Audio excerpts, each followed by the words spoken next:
Seja bem-vindo ao Justiça do Trabalho na TV, um programa do TRT de Santa Catarina. Criada no governo de Getúlio Vargas, na década de 40, a Consolidação das Leis do Trabalho, a CLT, é a principal fonte de regulamentação entre trabalhador e patrão. Ao longo de sua história, passou por diversas mudanças, mas nenhuma tão profunda como a que ocorreu recentemente, com a entrada em vigor da reforma trabalhista. Ao completar 75 anos, a velha CLT fica para trás e surge uma nova CLT. E para debater o tema, eu recebo o juiz José Lúcio Munhoz, do TRT de Santa Catarina, e o advogado trabalhista Alexandre Guerin.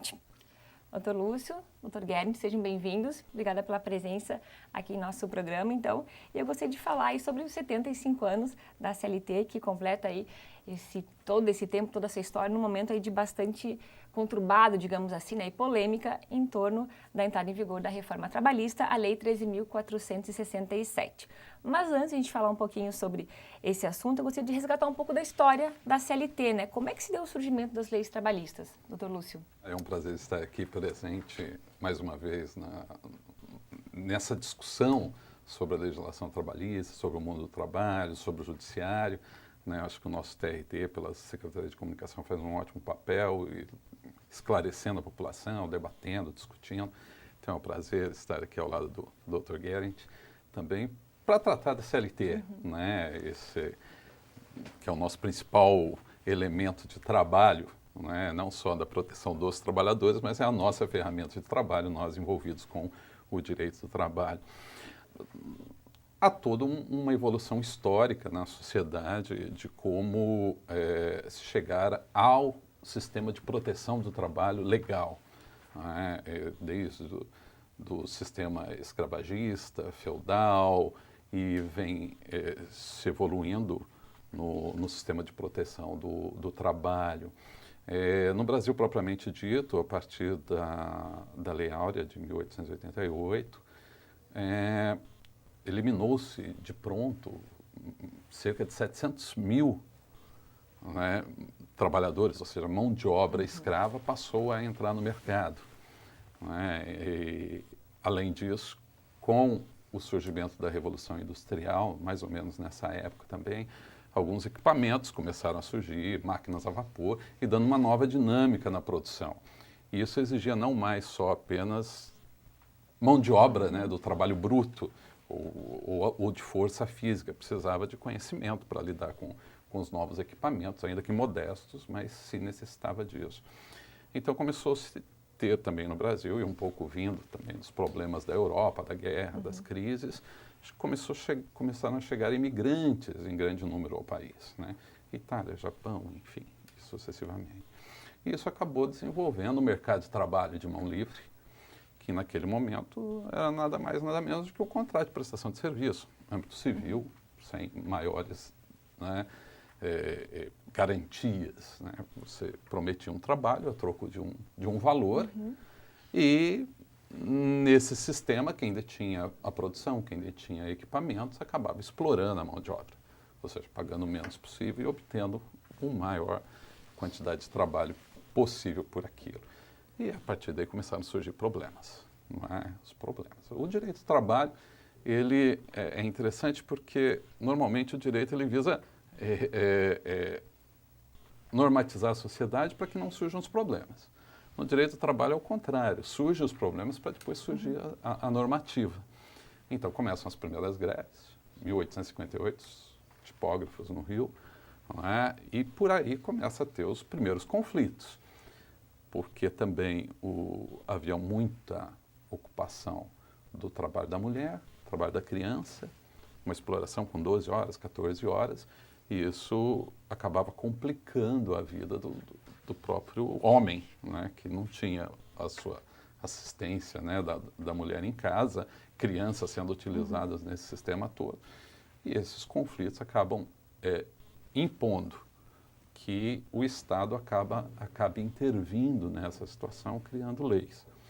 Então, 1891 surge a primeira lei limitando o trabalho, a primeira lei trabalhista no Brasil, limitando o trabalho infantil.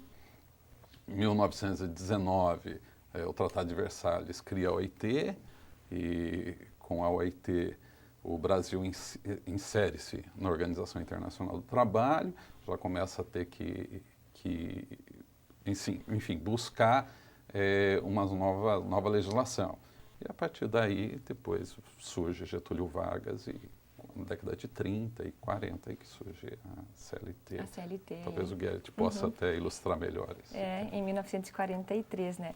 A gente pode dizer, então, que a CLT foi uma espécie de divisor de águas. Então, gostaria de saber, doutor Guedes, falasse um pouquinho do papel da CLT na melhoria da condição social dos trabalhadores. Muito obrigado pelo convite, é um prestígio estarmos aqui no Tribunal Regional da 12ª Região. Doutor Lúcio, é um prazer estar consigo debatendo esse importante tema. De fato, o país ele passava por modificações, né? Nós estávamos num momento absolutamente rural que iniciava-se a industrialização, com a exploração do trabalho do menor, da mulher, com jornadas extenuantes, e daí, na década de 30, com Getúlio Vargas, inicia-se o surgimento de leis mais, vamos chamar de mais reguladoras do trabalho. Surge a carteira de trabalho, dali o contrato de trabalho com salário mínimo, até então não tínhamos salário mínimo, a estipulação de jornadas de trabalho controladas, né? Ali surgiu a jornada de 8 horas diárias, que à época ia por 6 dias na semana, regras de higiene e segurança do trabalho, insalubridade, periculosidade, regra de trabalho noturno. Ali foi exatamente nesse momento que a legislação trabalhista começou a ser consolidada, não só consolidada, como era necessário falar-se de salário para que se pudesse falar de salário mínimo, para que se estipulasse determinados institutos que já existiam, precisou-se criar todo um mecanismo que em 1943 ele veio e seguiu evoluindo, né? Na sequência, nós tivemos aí a regra de organização de greve, né? E a evolução veio até os dias de hoje, né?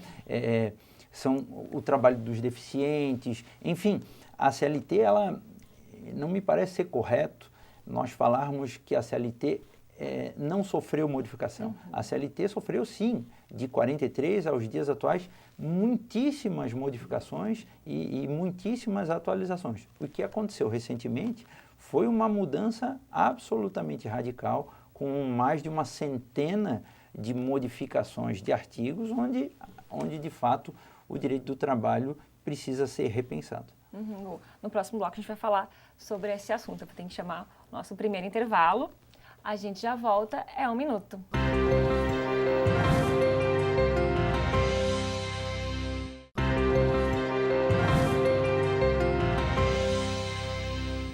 Voltamos para o segundo bloco do programa de hoje, que entrevista o juiz do trabalho José Lúcio Munhoz e o advogado Alexandre Guerit sobre os 75 anos da CLT. Bom, gostaria de começar esse bloco, então, abordando a maior mudança aí da história da CLT, que foi a entrada em vigor da reforma trabalhista. As alterações, como os senhores mencionaram, são profundas e geraram uma polarização entre os que afirmam que a reforma é um verdadeiro retrocesso e os que acreditam que ela é a solução dos problemas aí que a gente enfrenta hoje. Então, gostaria de saber qual que é a visão sua, doutor Guedes, em relação à nova CLT. Antes de a gente entrar no mérito, enfim, do que diz mesmo o direito do trabalhador, o que tem me preocupado é a forma que isso tem sido noticiada. Me parece que essa reforma da CLT tem afastado, ou pelo menos aparentemente há quem diga que isso vai afastar o jurisdicionado da Justiça do Trabalho. Se vê notícias aí comemorando as condenações em custas processuais, em honorários advocatícios, dizendo o seguinte: olha, o trabalhador agora que entrar na Justiça do Trabalho tem uma chance muito grande aí de ser condenado. Esse é o primeiro grande ponto que a gente precisa debater. A Justiça do Trabalho, o acesso à justiça tem que ser facilitado e não dificultado. Então, nós esperamos que a jurisprudência dos tribunais seja no sentido de, muito em breve, acalmar essas notícias que a gente tem ouvido aí, para que o empregado possa ter tranquilidade em, tendo direito, buscar a Justiça do Trabalho para que ele receba a tutela jurisdicional. É o que eu sempre digo, o empregador que não deve não tem medo da Justiça do Trabalho. Então, o empregado que precisa demandar não pode ter medo de bater na porta do judiciário, afinal, a Justiça do Trabalho foi criada para isso. Nós não podemos ter a Justiça do Trabalho temerosa. No mérito da reforma, mudou mais de 100 artigos, inúmeros institutos, criaram tantos outros, trabalho intermitente, que é uma forma absolutamente diferente de se trabalhar, aos olhos do empresário me parece que é muito bom, aos olhos do empregado me parece que não é tão bom assim.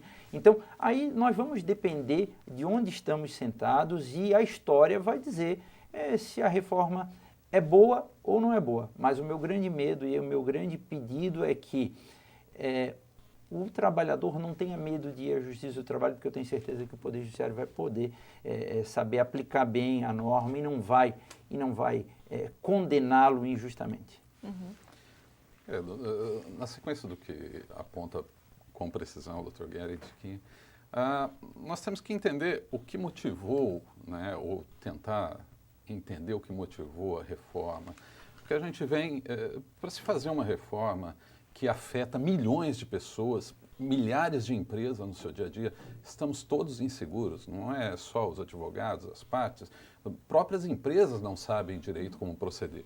Por quê? Para se elaborar uma legislação, você precisa de alguém, um verdadeiro parlamentar, que negocie, que construa consensos, que vá debatendo com a sociedade os prós e os contras, e a partir daí construir um texto legal que satisfaça, ou que vise satisfazer o melhor para a sociedade.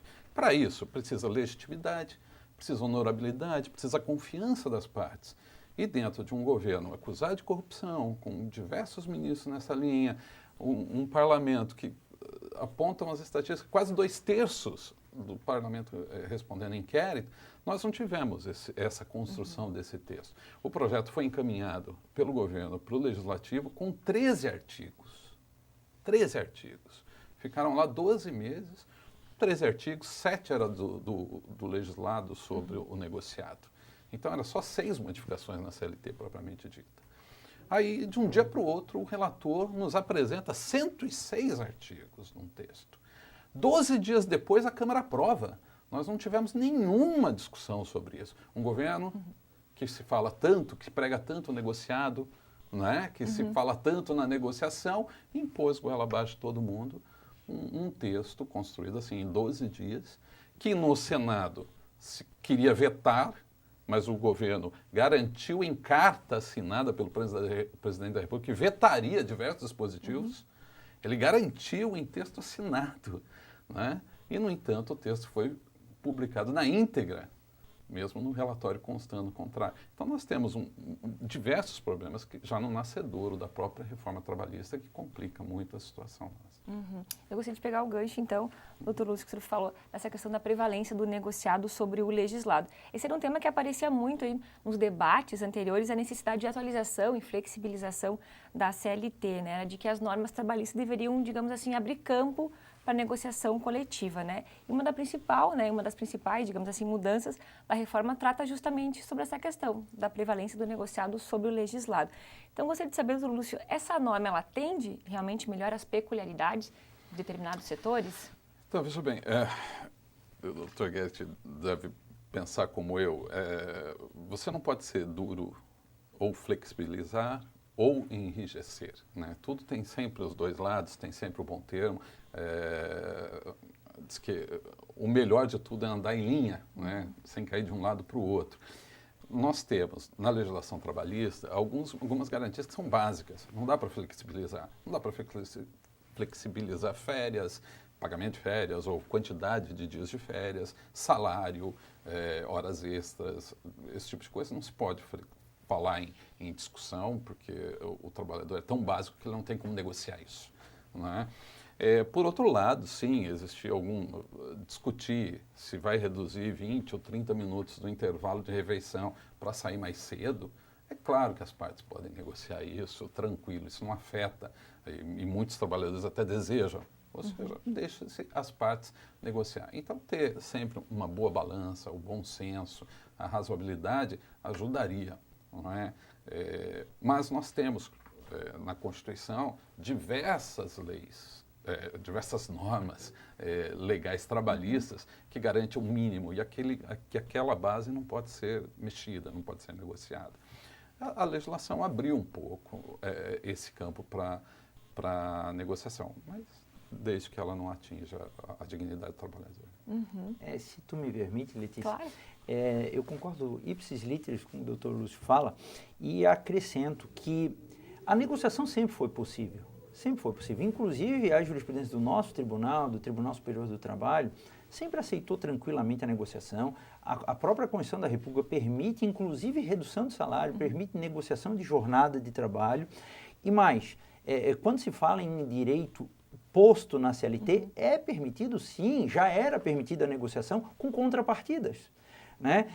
Só não podia haver uma redução sem uma contrapartida. Esse que era o ponto que me parece que agora é permitido. Então, veja bem, nós temos dois momentos. Nós temos um momento anterior que era permitido a negociação com contrapartida e temos agora um novo momento que é isso que o nosso telespectador precisa saber. Que está em casa agora, ele precisa saber que pode sim haver um sindicato de classe, através de um acordo coletivo, de uma convenção coletiva, eles podem negociar, sem o próprio trabalhador saber, eles podem negociar o percentual da insalubridade, que a lei diz que é de 10%, 20% ou 40%, podem negociar para 5%, para 12%, enfim, de 40% para 30%, hoje pode. Né? A periculosidade pode ser diminuída para 20%, para 15%, para 3%. A hora noturna que a CLT diz que é 20%, pode virar 13%, 12%, 5%, 1%. Né? É esse tipo de negociação sem contrapartida que é perigoso. E me parece que isso hoje está liberado. Aí é que está. Será que pode? Pois exatamente, Será claro. que pode? O Poder Judiciário me parece... A lei pelo menos diz que pode, né? Eu estou esperançoso que o Poder Judiciário interprete isso de uma forma maior, né? Mas me parece que ela foi feita nesse sentido, Lúcio. Me parece que sim. Bom, tem que chamar mais um intervalo. A gente já volta para continuar nossa conversa sobre os 75 anos da CLT. É 1 minuto.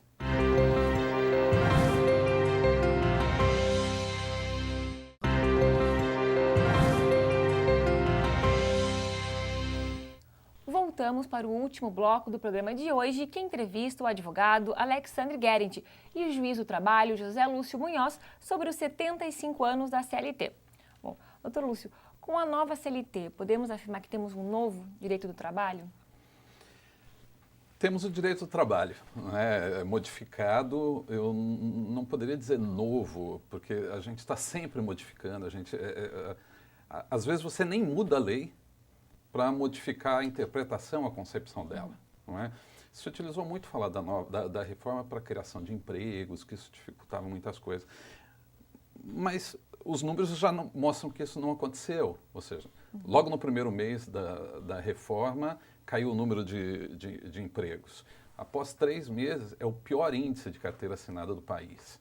Não é? Se a gente lembrar lá em 43, a revolução que foi a criação da CLT, criando diversos direitos, uma gama enorme até então inexistentes, isso poderia afetar negativamente a indústria e o comércio e tudo isso. E não, e foi depois dali que o país viveu o seu momento de ouro, os anos dourados, né, com nova legislação protetiva do trabalho, ou seja, trazendo pessoas para o mercado de trabalho, trazendo pessoas para o consumo e ajudando na evolução da indústria e do comércio, nas disposições da sociedade como um todo.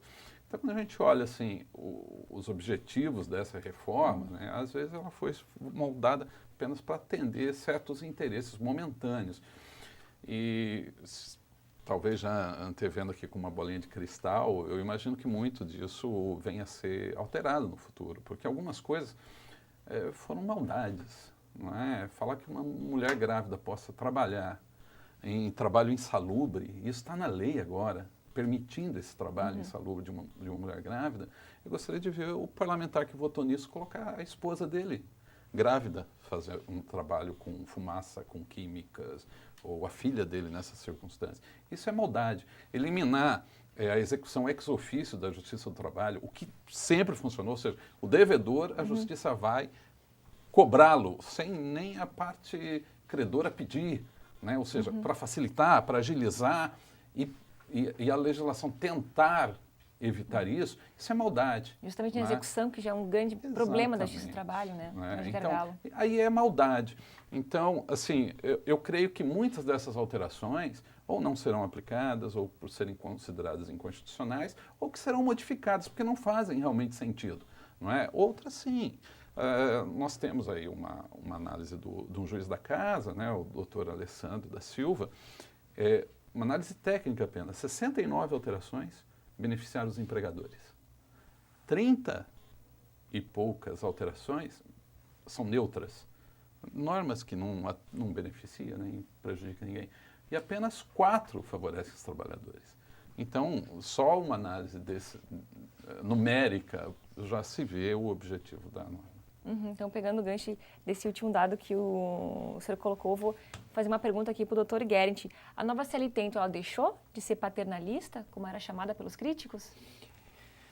Pois é, doutor Lúcio.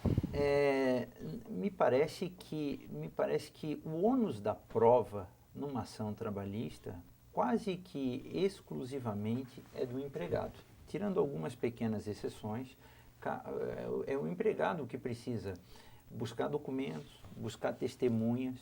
E note que as testemunhas ou seguem trabalhando para o empregador ou foram dispensadas. Porque se elas seguem trabalhando para o empregador, o empregado, de fato, e a gente tem que falar no mundo real, não no mundo, não só nesse mundo legal, no mundo real é muito difícil para que o empregado venha depor em juízo em favor de um reclamante trabalhando para a empresa. Então, ao empregado são apresentados inúmeros ônus. As estatísticas mostram que a maioria absoluta dos pedidos que são formulados nas petições iniciais acabam por serem indeferidos por conta da dificuldade da prova ou porque às vezes são de fato improcedentes. Mas, volto a dizer o que falava no primeiro bloco, empregador que cumpre a legislação trabalhista, ele não tem medo da Justiça do Trabalho. Tanto é verdade que há percentuais altos de improcedência total de ações. Então, não me parece, eu não posso acreditar que a CLT seja paternalista. Eu não concordo com isso. Bom, mas afinal, ela deixou daí de ser paternalista agora, de acordo com os dados aí que o Dr. Lúcio trouxe, se agora ela passou, então, a privilegiar, garantir mais direitos aos empregadores? Eu já não achava que ela era paternalista. Agora, de fato, talvez, né, ela esteja mudando de cenário e talvez ela seja, sim, uma bandeira empresarial e não uma bandeira do trabalhador. A gente tem que perceber que a CLT ela é composta de 900 artigos, né? Ou seja, mudaram-se 100 deles numa tacada e com certa relevância. Mas eu não dizer que a legislação é paternalista, quando você tem uma legislação tratando do menor, né, da adoção, ela protege o menor, visa o bem do menor. O que surge da legislação do trabalho é exatamente isso. O que surge da legislação do consumidor é isso. Vem proteger a parte mais fraca da relação. Senão você abandona a lei da selva, né, a autotutela. Se o trabalhador entender que na Justiça do Trabalho ele não vai ter acesso, que ele não vai ter onde reclamar seus direitos, nós damos um passo enorme atrás. Porque daí vão haver os conflitos violentos nas empresas, quebra de máquinas, se a pessoa não sente algum local onde ele possa, validamente, dentro do Estado Democrático de Direito, buscar seus direitos, suas garantias, né? Então, os princípios estabelecidos na CLT, eles derivam, muitos deles, da Constituição também. A nossa Constituição é bastante ampla nisso. Eu não diria que fosse paternalista, mas sim protetora, né? E esse caráter protetivo, ainda que balançado um pouco, eu imagino que ele permaneça. Bom, havia também um intenso debate sobre a necessidade de se flexibilizar as leis justamente para ajustar o direito à nova realidade das relações de trabalho. Então eu pergunto, a nova CLT ela cabe no século XXI, doutor Lúcio? Eu acho que alguns pontos ajudam, né? Quando você tem, realmente, no exemplo do intervalo, não teria sentido você exigir um bloqueio, o empregador e o empregado não poderem negociar algumas coisas relacionadas ao seu contrato.